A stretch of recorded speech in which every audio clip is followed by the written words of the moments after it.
విద్యార్థులారా, ఈరోజు మనం తెలుగు భాషా దినోత్సవం సందర్భంగా రేపు జరగబో తెలుగు భాషా దినోత్సవం సందర్భంగా ఈరోజు మన పాఠశాలలో మొదటిసారిగా ప్రశ్నావళి క్విజ్ తెలుగు ప్రశ్నావళి కార్యక్రమాన్ని నిర్వహించుకుంటున్నాం.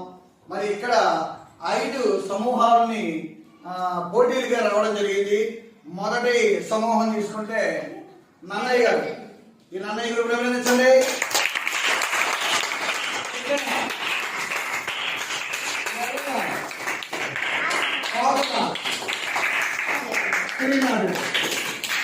ఇలా 5 గ్రూపులుగా మనం ప్రారంభ ఏర్పాటు చేసుకున్నాం.